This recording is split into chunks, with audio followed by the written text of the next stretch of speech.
కాంటాలాగా fame Shefali Jariwala 42 years కి చనిపోయిన విషయం మనకి తెలిసిందే. అయితే ఇనిషియల్లీ తను చనిపోవడానికి రీజన్ కార్డియక్ అరెస్ట్ అని అనుకున్నారు. బట్ లేటర్ తను చనిపోయింది కార్డియక్ అరెస్ట్ వల్ల కాదని యాంటీ ఏజింగ్ ఇంజెక్షన్ తీసుకోవడం వల్ల చనిపోయిందని అనుకుంటున్నారు. యాక్చువల్లీ జూన్ 27 షెఫాలి ఇంట్లో పూజ ఉండడం వల్ల షీ వాజ్ ఆన్ ఫాస్టింగ్ టైంలో తను యాంటీ ఏజింగ్ ఇంజెక్షన్ తీసుకున్నట్లుగా తెలుస్తుంది. ఆ ఇంజెక్షన్ తీసుకున్న కొద్దిసేపటికే షివరింగ్ స్టార్ట్ అయి కాన్షియస్ లేకుండా కింద పడిపోయినట్లుగా కూడా తెలుస్తుంది. ఇది గమనించిన వెంటనే ఫ్యామిలీ మెంబర్స్ షెఫాలిని హాస్పిటల్ కు తీసుకువెళ్లారు. But unfortunately on the way Shefali చనిపోయినట్లుగా డాక్టర్స్ డిక్లేర్ చేశారు.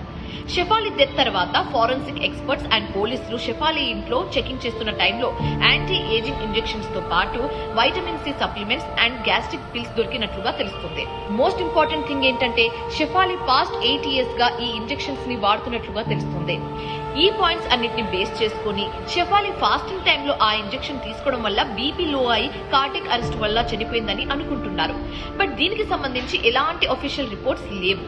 బట్ మీన్ వైల్ ఒక మంచి మోడల్ ని అండ్ ఒక మంచి పర్సనాలిటీని కోల్పోయామని షెఫాలి ఫ్యాన్స్ తో పాటు బాలీవుడ్ స్టార్స్ బాధపడుతున్నారు.